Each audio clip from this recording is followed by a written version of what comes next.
a man has a frightening dream about an airliner. It just goes on its back and then goes straight down into the ground. Days later, the vision becomes a tragic headline. A mother yearns to know the truth about the murder of her daughter. I didn't put any connection together in the beginning at all. But only a psychic detective can fill in the blanks. It was a hit. It wasn't a random shooting. These people believe they have been cured of chronic debilitating diseases by the touch of this man's hands. Basically, I work on most of the cases after the doctors have given up. This man withstands excruciating pain using the power of his mind alone. It's the odd example that one studies to find out what the boundaries of reality really are. While science searches for an answer in the extraordinary abilities of our pets. I think it's wonderfully important that the researchers and the neurologists can open their minds to something beyond just the medication. If, as researchers believe, we use only 5% of our brains, what incredible potential remains in the untapped regions of our minds?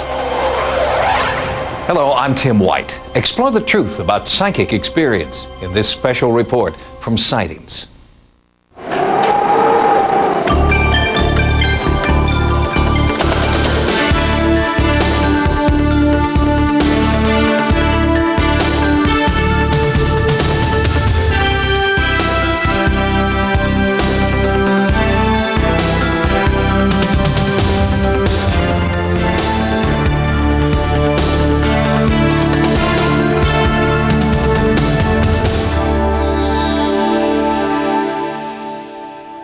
Has your intuition ever told you that the phone is going to ring? And then it does. Have you ever had a sinking feeling that a loved one's in trouble, only to find out later that they really are? Well, these experiences happen to all of us every day. Are they mere coincidence, random chance? Or could they be something more? A sixth sense we all have, but which only a few of us have developed to its fullest potential.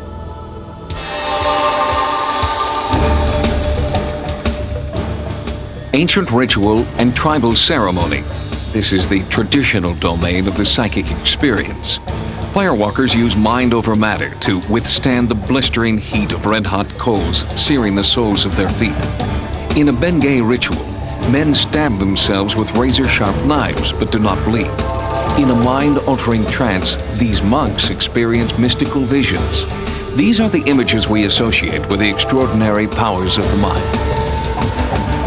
The mystery of psychic ability has captivated people since the beginning of time. In the 1880s, the British and American Societies for Psychical Research began the first scientific study of paranormal phenomena, investigating claims of ghosts, hauntings, and life after death. The scientist most responsible for shifting the focus to the psychic abilities of the living was Dr. J.B. Rhine, who founded the Institute for Parapsychology at Duke University in 1930. Dr. Rhine brought parapsychology into the laboratory and popularized the phrase E.S.P. to describe what he found. Well, it does really exist. The implications begin with the basic fact that E.S.P. is non-physical. It shows that there's something that man can do that extends beyond space-time. Dr. Rhine also investigated and believed in the existence of psychokinesis, the effect of mind over matter. Rhine's work caught on rapidly with the public. It was the Depression era, and people seemed anxious for something to believe in. In fact, his ESP theories were so popular, countless fakes arose to cash in on them. Even though my eyes are sealed, I shall read a newspaper. This is a feature picture page. At the top of But Rhine's work was considered fakery too, by mainstream scientists unwilling to accept his controversial theories. And without concrete proof, the public's interest in ESP soon faded. And it's fine to be high. It lay dormant for 30 years until the 60s counterculture sparked a resurgence of interest. It was a time, once again, when people were actively seeking new answers. The big name in the field was still J.B. Rhine, only by now ESP was taking on a new name, Psi, the Greek letter denoting the unknown. But when the 60s era ended, so did its fads, and widespread interest in parapsychology waned once again. 30 years later, We're looking back at 100 years of our own research and that of experimenters worldwide, and looking forward to a new millennium, where researchers tell us ESP, or psi phenomena, could simply be part of our everyday lives. Paranormal researchers believe that we are all born with psychic ability, but that time and training in a nuts and bolts bottom line world gradually overshadows our sensitive psychic side. Researchers are working on methods for bringing latent ESP skills to the surface, and they're finding that environment plays a key role. Experts believe that ESP may be strongest at night. Throughout history, night has been a time of mystery, eeriness, and the supernatural. But many researchers believe that it's more than just myth, that we are more susceptible to psychic experiences late at night. There's something different about the brain during the nighttime that allows psi phenomena to occur. The brain becomes electrically active, specifically between midnight and 4 in the morning, and telepathy and clairvoyant cases become more likely to occur. Besides time of day, there may be other environmental factors that create conducive states for psychic impressions. There's another entirely different line of research that's relating certain ESP events to physical phenomena such as the geomagnetism of the Earth. It even penetrates the house, penetrates through your brain, and we now know that certain individuals are sensitive to geomagnetic activity. They're also more prone to experiencing and reporting psi phenomena. Magnetic fields aren't the only physical properties that may affect ESP. Some researchers think weather, or more precisely, fluctuations in weather, may also produce conditions of heightened psychic sensitivity. But the most dramatic correlation between weather and ESP has come from those who have had a close encounter with lightning. Those who are struck by lightning and recover tend to suddenly report psi phenomena, that they suddenly have psychical phenomena taking place. Regardless of how you want to define it, they see themselves as different. They seem to perceive the world in a different way. It was one of those where the lightning comes and just boom, you know. And as I watched the lightning, I thought, it's so beautiful. And the next thing I know, the Venetian blinds had wrapped around me. The chimney was in the neighbor's yard. Both windows were completely ripped out of the sills.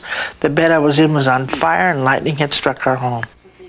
Before Greta Alexander was struck by lightning, she did not have any psychic abilities, but after she was hit, Greta claims she began to experience psychic phenomena.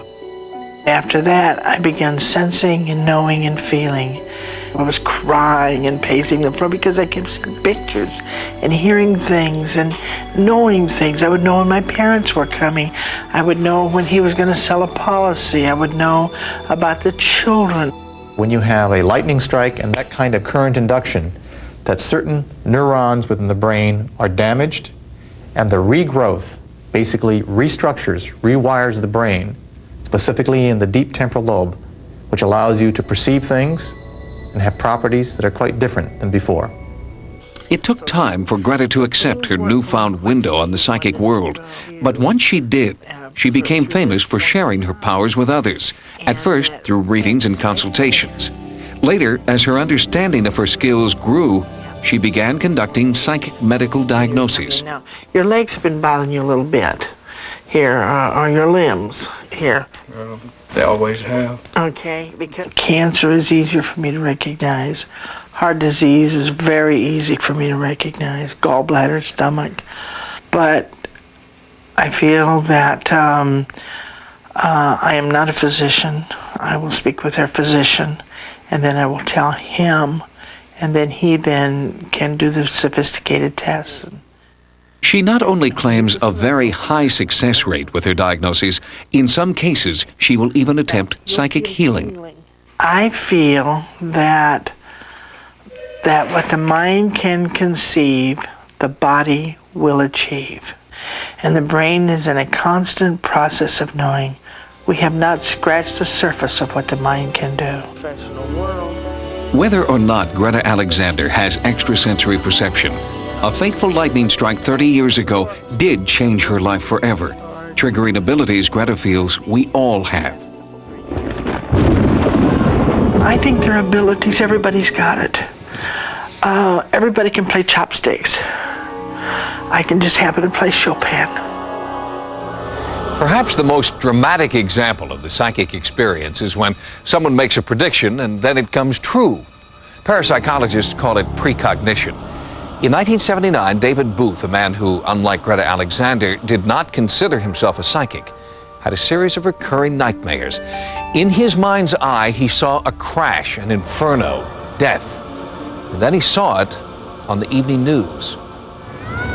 May 25th, 1979, the date of one of the worst plane crashes in history. A DC-10 took off from Chicago's O'Hare Airport, flew a half mile, then suddenly turned on its side and slammed into the ground, exploding on impact. All 272 people on board died.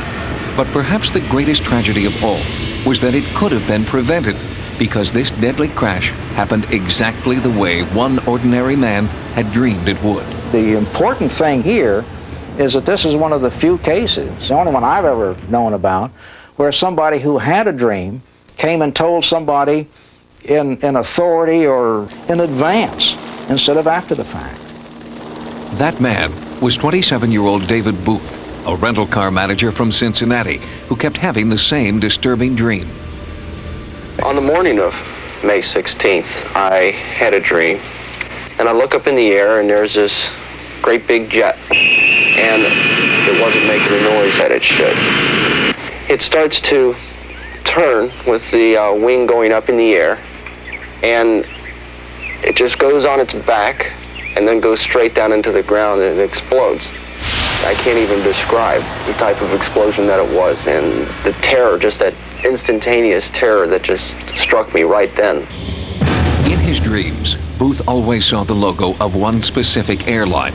After having the same nightmare 7 nights, Booth contacted the FAA. I said, well, is this a prediction? No, it's not a prediction, it's just disturbing. And, we made notes of it.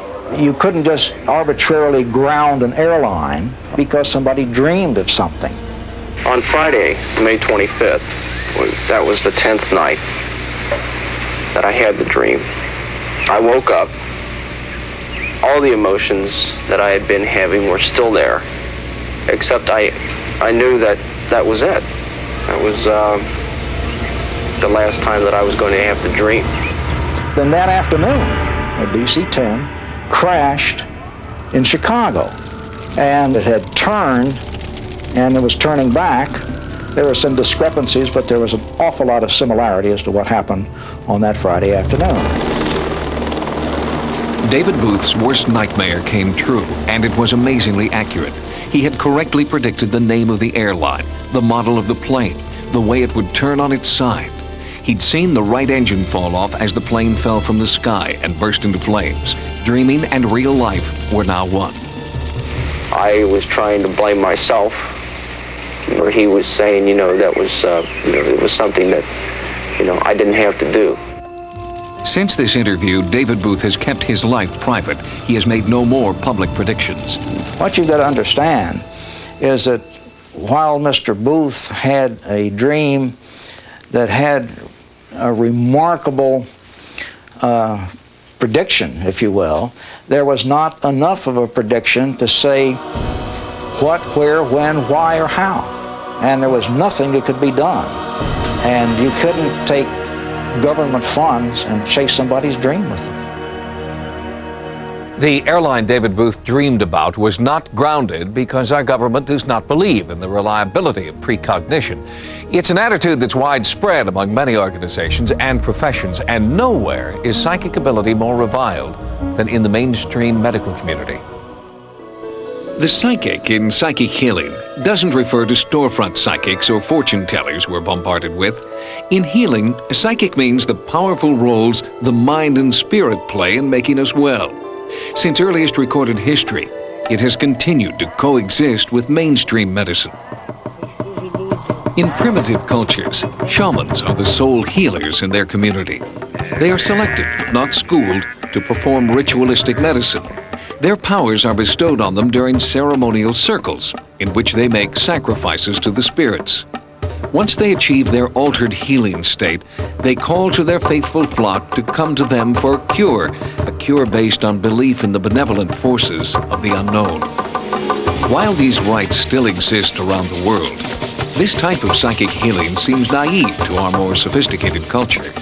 But it is slowly coming into the Western world's consciousness. Doctors debunk psychic healing as pure fraud, but thousands of people who've been cured of supposedly incurable illnesses by the touch of a healer believe differently. Dean Kraft is a modern healer who uses the ancient technique known as the laying on of hands. Kraft claims to have mysterious healing energy that flows through his hands into his patients. His success rate is remarkable, especially since most people who come to Dean Kraft have come as a last resort. I could feel the heat oozing from his hand like an oven. Something is not right. These hands are on fire and they're vibrating. How does it work? I don't have any idea. Does it work? It does. Then this friend of mine took me to lunch and sat me down and said, there's no reason why you should be in this pain. Dean Kraft will heal you. He's real. Dean Kraft was pursuing a career in the music industry when, at the age of 21, he claims to have developed telekinesis. During one of these demonstrations, or showing off at the time, my brother-in-law got this headache while he was watching this, and my first response was to go lay hands on his head. Which I did, and of course, his headache went away, and I didn't really think much of it at the time, and I started laying on of hands, and that process is pretty intuitive. It's not a planned process. Once I start laying on of hands, it's sort of my hands go to areas, and I sort of follow them. What else goes on is I start to visualize, and it's like if this tumor is the size of an egg, I start to picture it, and in my mind, I try to see it get smaller. I see myself to be like a catalyst, like a spark plug, that I use my energy to try to catalyst the person's own healing system. I believe that medical doctors are meant to diagnose. I believe very much in medical science. And basically, I work on most of the cases after doctors have given up. With his hands, Kraft has been able to effect many positive changes in his clients' medical conditions. Even the medical establishment accepts his amazing healing powers. I've seen patients who are paralyzed get up and walk. I've seen people who have cancer no longer have cancer. I've been watching this happening for 12 years. A study by Howard University found that 40% of Dean Kraft's patients show a definite improvement in their medical condition. Even more remarkable are the results of experiments Kraft has done in a clinically controlled environment. Using his laying on of hands technique, he has effectively lowered the blood pressure of laboratory rats. Kraft has also been able to destroy cancer cells, called HeLa cells, in a test tube. But the nature of his power is still a mystery. We know that it can affect things, but we haven't been able yet to determine what is this energy. Energy is a very loose word. I don't even like the word energy. It's a very loose word that's used. But it's the best one, I guess, to describe something that's some type of transference that's taking place. I had very bad sciatica for about a year and a half. It was equivalent to having your teeth drilled on constantly. That's really what the pain was like, what it got to. I couldn't drive because I couldn't press my right foot down on the gas pedal or brake, so I had to have someone drive me. I was seeing a chiropractor constantly, and that would alleviate the pain for about an hour, and then it would just slowly come back during the day. And I was basically in tears most of the time, and my quality of life was nil. Then I went to see Dean, and I remember thinking, well, is this going to work? And after one session with him, I was healed forever and ever. In 1985, Nelda Buss was diagnosed with ALS, amyotrophic lateral sclerosis, better known as Lou Gehrig's disease. It was my birthday. I was 43 years old, and they told me I had Lou Gehrig's disease. Well, they actually said amyotrophic lateral sclerosis, and I still wasn't real sure what that was. ALS is a medical mystery. There is no known cause and no known cure. The established medical profession, they just said, goodbye, see you, have a good life, live it to your fullest. The disease inevitably progresses from partial to complete paralysis of all the muscles in the body. She just kept getting progressively worse, and I guess from the time she was diagnosed until she was basically an invalid was only about 6 months or something. In the final stages of ALS, Nelda had become a quadriplegic, unable to move, but mentally alert and aware that she was about to die.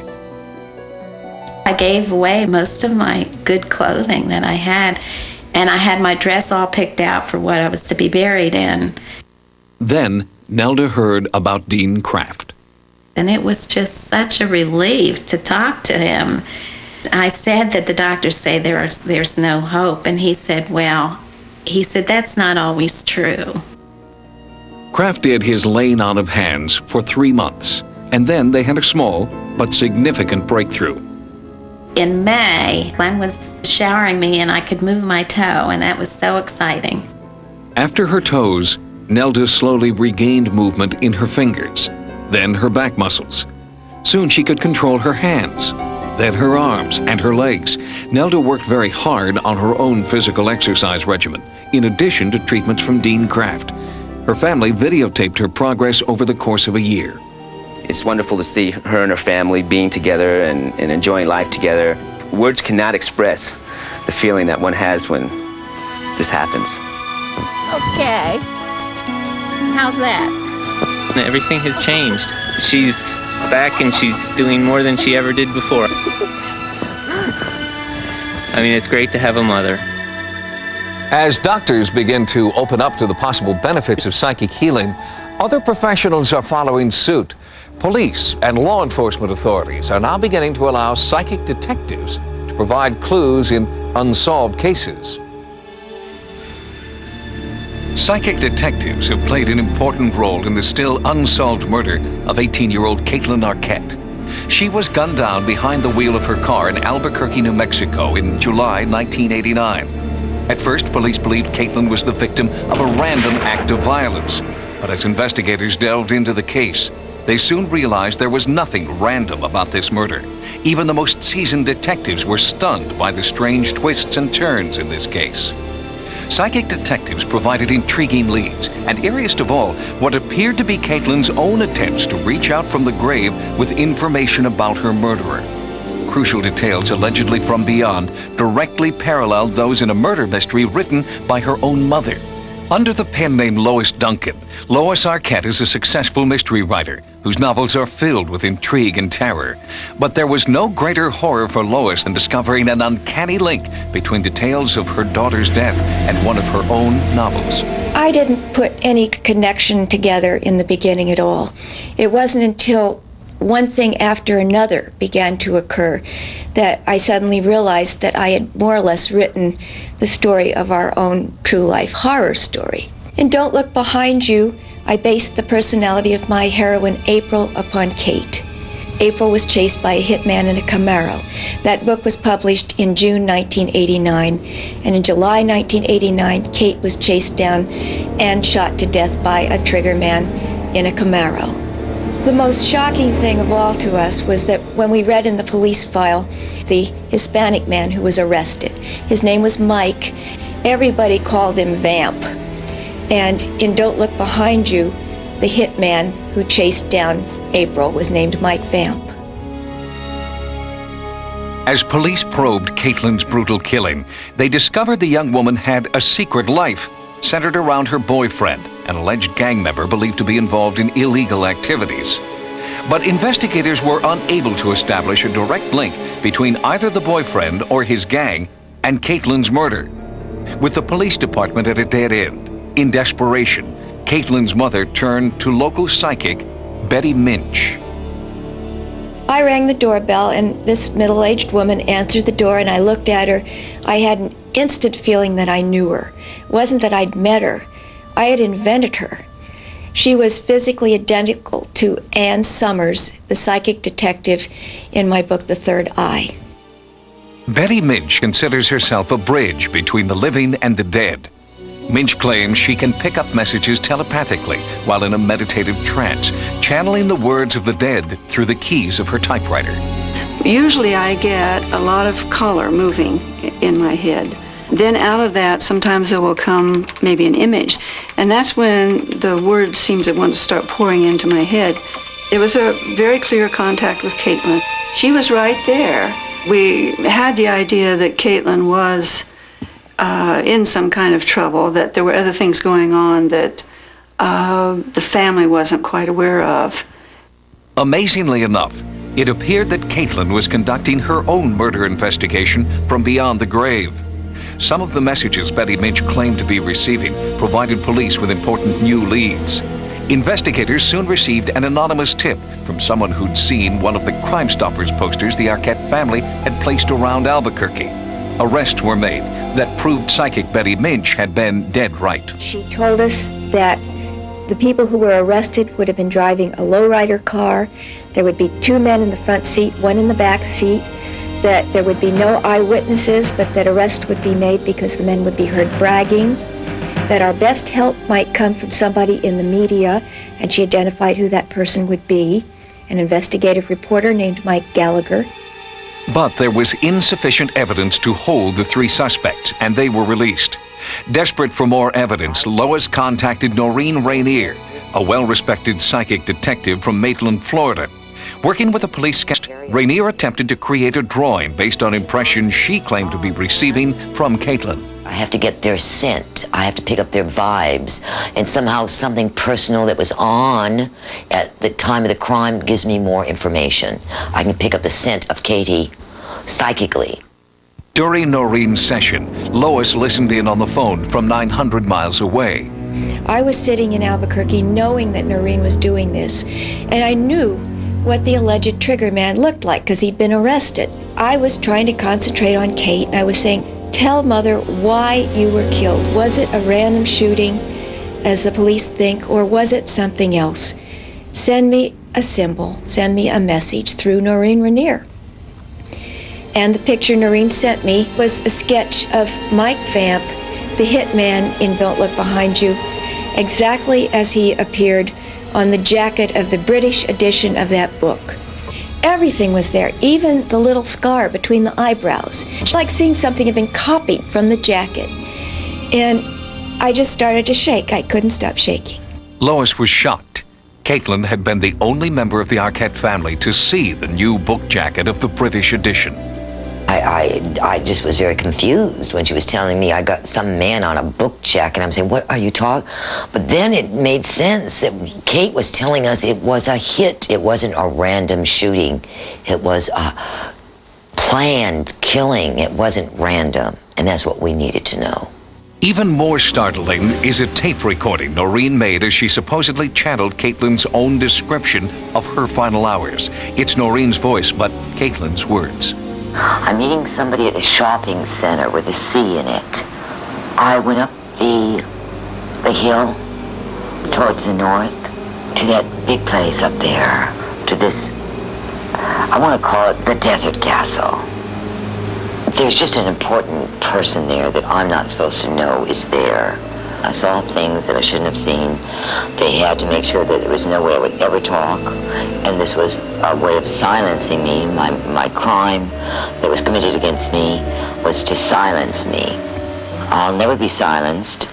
I'm not a bad person. I'm just young, and I just was curious. I was a good daughter to your mother.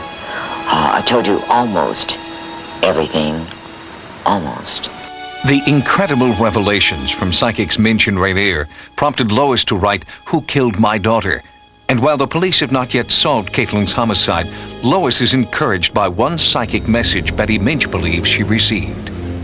She said that Kate was sending a symbol, that the symbol was a wolf with a collar around its neck, its head jerked back, and the message was that Kate was very sure that the wolf who had been after her was soon to be caught and collared. The message was particularly significant to Lois, who originally entitled her book, One to the Wolves. I couldn't explain any of this. All I could say to myself was, it's happening. Somehow it's happening. I have now come to believe that there must be some kind of transition point where it is possible for the dead to communicate with the living. Perhaps when they have some very, very strong message to get across. I think Kate was killed because she was getting ready to tell the truth, and she couldn't do it herself, and now she wanted me to do it for her. Lois Arquette is hoping police or psychic detectives will soon find out what horrible facts Caitlin knew and who stopped her from telling the truth. It's clear that the last great frontier yet to be explored is the human mind. Even after a century of astonishing scientific and medical advancement, we still know surprisingly little about the brain. One way scientists are trying to learn more is by studying our pets. Pets could be helping here, helping people with epilepsy. It's a condition characterized by frightening, uncontrollable seizures. In the Dark Ages, epilepsy was thought to be the work of the devil. Today, we've abandoned those outdated ideas that people with epilepsy are under satanic influence. But there are genuine mysteries associated with epilepsy, and medical experts are turning to dogs for some amazing new ways of understanding this misunderstood neurological condition. Angie Barnum knows the incredible supernatural power of a seizure alert dog firsthand. For the last 10 years, Angie's dog Sheba has been warning her of potentially life-threatening seizures before they happen. She paces and whines and jumps on me if I'm not paying attention. She's constant. She always knows. Angie's seizures were so unpredictable, she was confined to a wheelchair. In 1983, she sought out a program that was matching dogs with disabled owners. At first, Angie was attracted to a Labrador, but Sheba proved she could do more than just fetch. Angie went into a seizure, and the yellow lab just ignored her, and Sheba keyed into it. Completely ignored me. She went straight to Angie, and we stood around in fascination watching this dog fixated on this girl. Angie adopted Sheba, and the two became inseparable. Angie discovered that Sheba's special gift wasn't just an isolated event. I was out playing with my friends, and she started pacing and whining, and I thought she was just acting up, and I went home, and a few minutes later, I had a seizure. Come here, sheeps! Sheba was so accurate in predicting seizures in advance that Angie gained enough confidence to leave her wheelchair behind and compete in gymnastics, with Sheba at her side. She lets me know before I have a seizure so I can get down off the equipment. With her, I can know I'm going to have one, and I can get down before I hurt myself. In 1987, Angie won a gold medal in the Special Olympics, and she gives a lot of the credit to Sheba's extraordinary ability. But Sheba is not unique, according to Rina Berner of the Epilepsy Institute. We had people calling up all the time saying, I know you're going to think I'm nuts, because they didn't know who they were talking to, but this is what my dog does. One of those reluctant callers was veterinarian Liz Rudy, who has had seizures for 10 years. Liz noticed that before her seizures, her dog Ribbon would stare and lick her hands. I didn't really tell anybody or talk about it because it seemed too strange to be believable. But Ribbon alerted consistently for 9 years. Before Ribbon died, Liz got a new puppy named Raisin. I got her to see whether she could pick up this behavior from Ribbon. I didn't think it was something that was real likely, but I thought it would be interesting to see if one dog could do it. Raisin turned out to have the same uncanny ability. Early on, she saved Liz from a potentially fatal situation, alerting her to an oncoming seizure while Liz was in the shower. While we were recording this story, Sightings crew members noticed Raisin was paying particular attention to Liz. Then it started. First, the intense stare. Then Ribbon tried to get Liz's attention. And finally, the barking started. Liz's seizures aren't violent. Instead, she seems to slip away from the world around her. Ribbon instinctively stays by her side, protecting her for the duration of the episode. Does Ribbon have a unique ability to detect seizures, or is Liz somehow giving off subtle clues about her condition? When you have a phenomenon like this and you want to do a scientific investigation, the first thing to try to determine is whether in fact the phenomena is bona fide or not. Neurologist Dr. Douglas Labar assists the Epilepsy Institute in their study of dogs like Ribbon. Liz is a participant in this research. Here, she's hooked up to a brainwave monitor that can detect the onset of a seizure. The Institute is also compiling statistics based on a survey sent out to pet owners who do have seizures. A substantial portion are reporting some type of alerting behavior.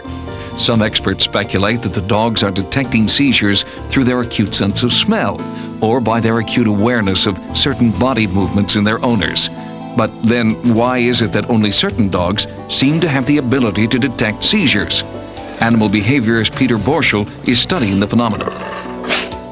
If we can learn what the dogs are capable of doing, how they can pick up the pre-seizure signals, then we can have a way of screening dogs, trying to find out if there's a breed difference, picking dogs that are good at it versus those that aren't. Come on, where's Jessie? 10-year-old Jessica Lindgren has up to 5 seizures each week. Her mother Leslie is working with their dog Trina, training her to help Jessica during her seizures. I think it's wonderfully important that the researchers and the neurologists can open their minds to something beyond just the medication, just the office visits, just the tests. I think it's great. Jessica doesn't need science to explain why her dog is special. I go like this, and then Trina licks my face like this. And then that's her way of saying, "It's okay, Jessica." Is there a paranormal connection between some dogs and their owners with epilepsy? Medical doctors would say no, but they're still at a loss to explain why. It is a mystery that science can't explain, but researchers continue to study the phenomenon, working toward a more complete understanding of the strange and wonderful connection between people and animals. We don't know why dogs like Sheba and Raisin can predict seizures, but they do. Until science figures out why, we can only judge the value of their psychic ability by the results. Dorothy Allison is one of the world's most respected psychics, not because we understand how she does it, but because Dorothy, too, gets results. For 25 years, Dorothy Allison has been involved in over 4,000 police cases, solving murders and finding over 100 missing persons. Her amazing success rate has attracted international attention. She has worked on some of the 20th century's most grisly murders: Son of Sam, John Wayne Gacy, and Atlanta's serial killer Wayne Williams. The only way I ever get involved is if the police call me. If they don't, I will not work on a case. I do not volunteer any services to any policeman unless I receive a written letter. With a single murder, you're dealing with a single victim and a single murderer. With a serial killer now, you're dealing not only with a smart person, but a very devious, cunning person. And then you've got so many people, so many visions, so many faces all at once. And talking to Dorothy, you have to sort of interrogate her like a suspect. She sees locations, and you have to narrow these locations down to find what you're looking for. When the bodies of 33 young men were found in the crawl space of John Wayne Gacy's house in Chicago, Dorothy Allison was brought in to find the body of the one remaining missing boy, whose disappearance had started the investigation. She told Detective Joe Kozenzak he would find the body on April 9th, near a bridge by a river. I was sitting at my desk, phone rang, it was a sheriff from a small county near this bridge. And he said, "You better get down here. We found a body in the river down here. We think it's that boy you're looking for." And I looked at my desk calendar, and it was April 9th. My goal is to see how many kills can I knock down. It's like a game with me now. I love getting a killer. I really do. Although many police officers are still reluctant to admit it, there are many cases in which psychic detectives have provided important new leads and information. One such case occurred in 1979 when psychic detective Kathleen Ray helped police find the body of a little girl who'd been murdered.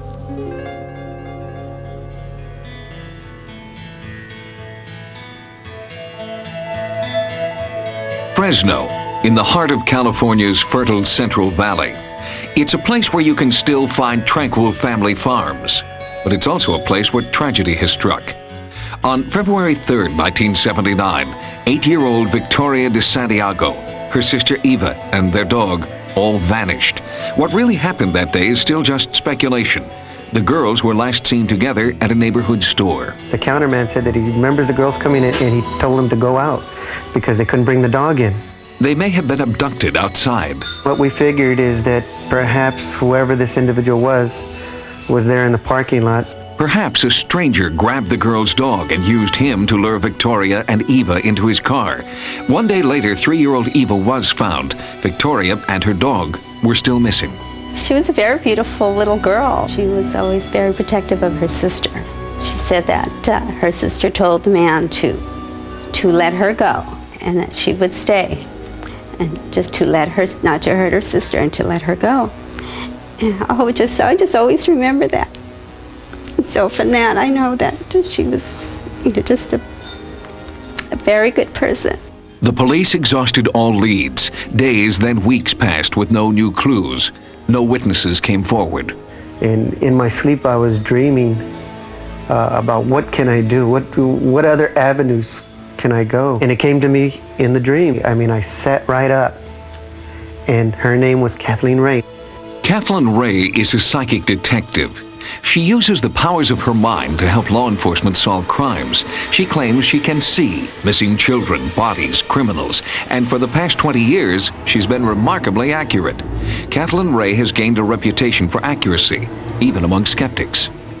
Intuition is something that everybody has, and the intuitive sense is a sense of feeling. But these feelings are something I've educated, like you've educated your other senses, to where I can use them more fully. Despite skeptics, the Santiago family asked that Kathleen help find Victoria. When there's only a light shining out of total darkness, you're going to walk towards that light. Whether it's the wrong way, the right way, it doesn't matter. It's a direction.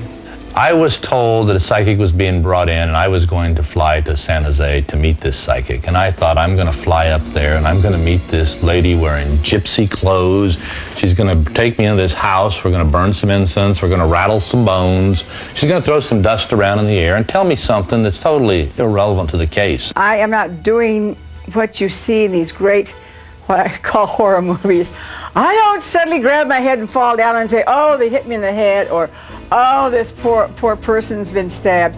I don't do that. I'm more like an objective bystander. The psychic part of this was just way off. It didn't make sense to me. How somebody 180 miles from here is going to tell me how to find a body in my town. It's really taking feelings up and bringing a whole picture and holding that picture long enough. Just like going to a movie or turning the TV on and seeing a picture in front of your face. I didn't believe it. But after 5 minutes with her, she told me enough stuff that she had 100% of my attention. I was believing in her. It was the beginning of an unlikely partnership. The sergeant, the psychic, and the family. All I could think of asking her was, did she have to go through a lot of pain? I felt that Victoria at this point was still barely alive, just barely. The family hoped that they weren't too late, that Victoria was still alive and Kathleen could lead them to her. She told me the road she was on was not a well-traveled road. I saw this plowed field. I knew the field had just been plowed. Kay said she's laying parallel to the road. I feel she's laying parallel to the road with her face towards the road. I'll see the bushes, the trees, the poultry farm.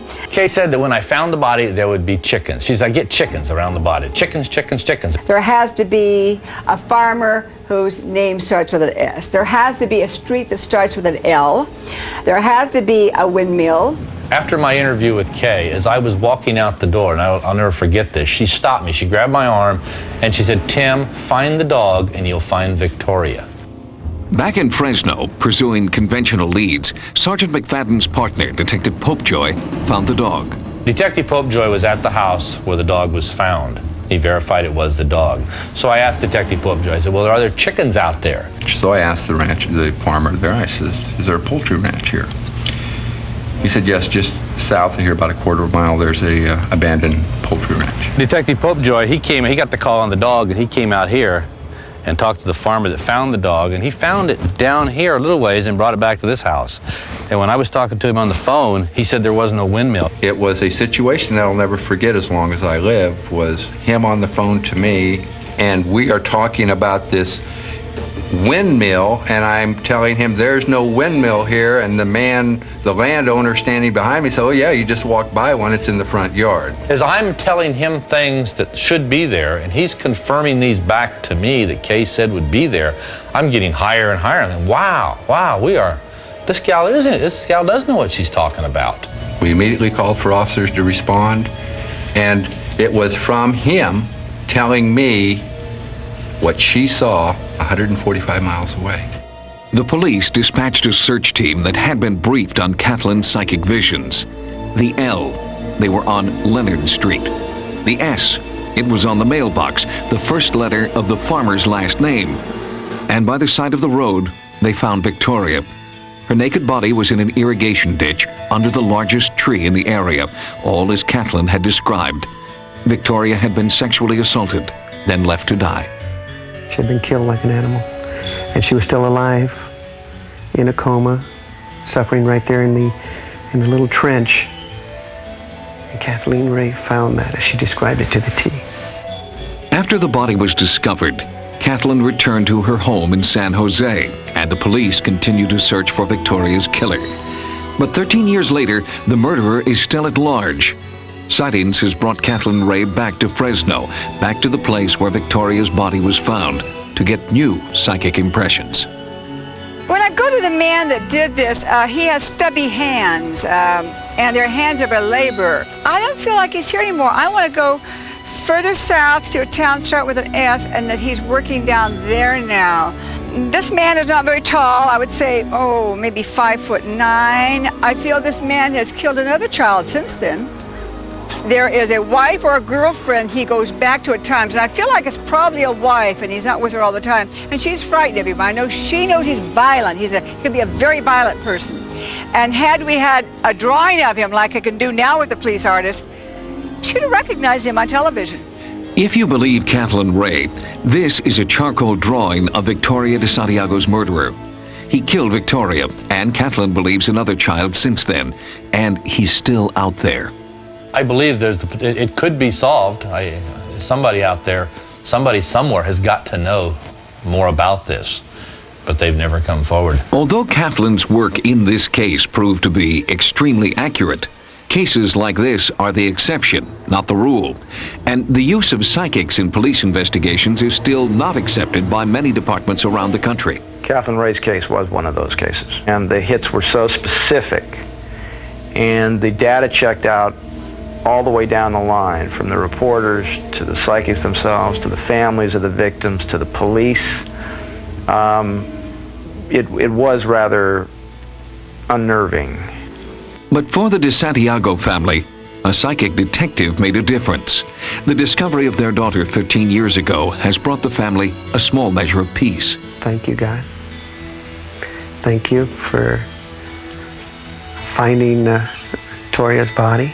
Thank you for giving me Kathleen Ray. And now, they hope her vision of the killer will bring the case to a close. My only release of mental anguish is to say something positive, warn people. Look, they're not just going to steal your car, they're going to steal your child. Is this the face of a murderer?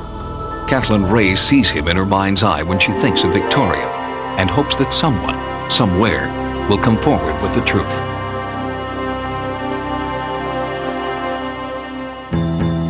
And finally, a story about the most controversial of all psychic phenomena. It's called psychokinesis, or mind over matter. As you'll see, there are some people who claim that the power of their mind is strong enough to withstand extremes of heat, cold, and the most agonizing pain. It's not a phenomenon exclusive to the West. In almost every culture throughout the world, there are people who appear to have superhuman powers. How is it possible for these people to endure the excruciating pain of needles and rods? Where does the strength come from that enables this man to pull an airplane single-handedly? When we see these kinds of phenomena that we don't understand, it's easy to call it magic. Once we understand it, we call it science. This is really important that scientists do take a closer look at this kind of phenomenon. If even one person can do it, it shows it's possible. In Russia, we discovered a man whose superhuman abilities seem to be more than just the result of mind overpowering body. Valery Lavrenyenko is renowned throughout his homeland as a real-life Superman. He has abilities that go far beyond the bounds of what is accepted as humanly possible. Sightings' first encounter with Lavrenyenko was at the Moscow Aquarium, where he tried to best his own personal record by holding his breath underwater for 15 minutes. He believes his startling abilities first began after a paranormal encounter as a young boy. During a summer break, when I was in the 5th grade, I was hiking with some of my buddies in a local forest. Suddenly, I saw a shining object that reminded me of a plane. I took off on my own and was drawn to the place where I thought it had landed. All of a sudden, odd, shining stones were flying at me. I thought, run, or you'll be hit. But it was too late. There was a powerful blow to my head, and blood was pouring from a wound. For years, it was a mystery to me, until recently, when information about UFOs was allowed to surface in Russia. Lavrenyenko believes it was this experience that gave him his superhuman powers. 2 minutes and 10 seconds. Lavrenyenko's constant companions are his wife Natasha and his son Edward. Sightings brought them to Moscow to meet with our team of doctors, investigators, and researchers. Here, they observe what appears to be electrical impulse coming through a heated needle in his forearm. The same energy also seems to flow through his finger and burn a newspaper.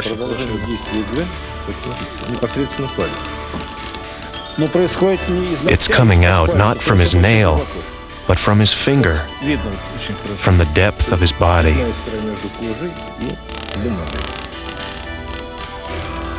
A burn like this can only be caused by electricity, and to explain this is impossible.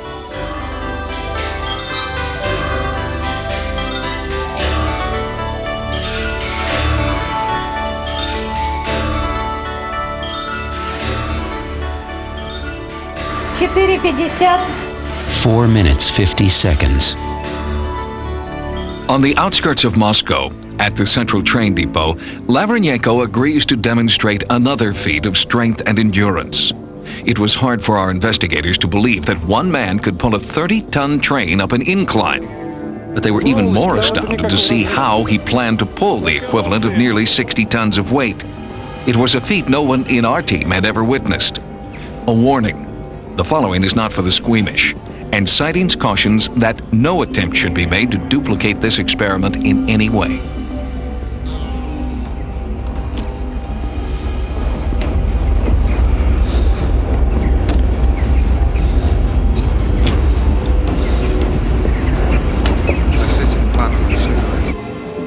Using pliers, Lavrenyenko inserts 2 8-inch wires through his forearms and then attaches the wires to a rope that is connected to the train.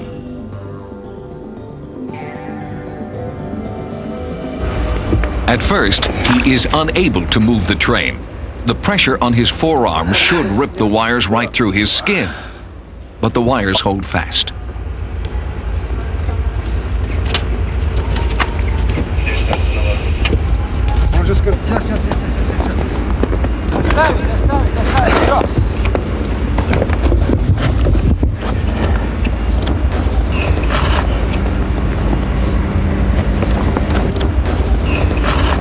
Despite the fact that he is pulling the equivalent of 60 tons, Lavrenyenko barely bleeds, and the wires remain intact.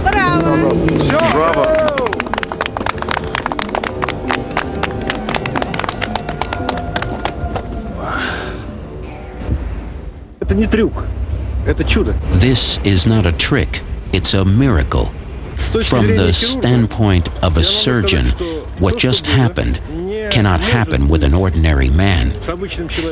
When you injure soft tissue, there is always When the metal rod pierces the soft tissue, like we've just seen, there is always extreme pain associated with that. And furthermore, there was 60 tons of pressure on his forearms. How all that's possible, I just don't understand. There are lots of documented cases of controlling bleeding through the power of the mind. That's probably one of the last great frontiers in medicine. Right? It's not just a matter of pain control, but it's also a matter of controlling bleeding. All right? What kind of vasoconstrictors? How did he actually close off those blood vessels when that needle went through his arm? I think the place to start is honoring the phenomena. Study the lack of bleeding. Study the electrical phenomena demonstrated here. Study the ability of people to exist for long periods of time without oxygen. There's enough contained in any one of these phenomena to force a reevaluation of how mind and body work. After nearly 7 minutes underwater, Lavernyenko began to surface. Although he didn't break his own record, for most people, just 2 minutes without oxygen could cause some brain damage. But Lavernyenko emerges unscathed. Science always progresses like this. It's the odd example that one studies to find out what the boundaries of reality really are. That's how we paint the canvases and shred the old models, by studying the things that just don't fit in. Psychokinesis, E.S.P, precognition, concepts that seem to contradict the physical laws of science. The people who believe in psychic ability challenge what science tells us are a finite set of rules governing the universe. But perhaps we don't yet know all the rules. In time, science may discover how to cultivate psychic potential and harvest the untapped powers of the mind. For Sightings, I'm Tim White.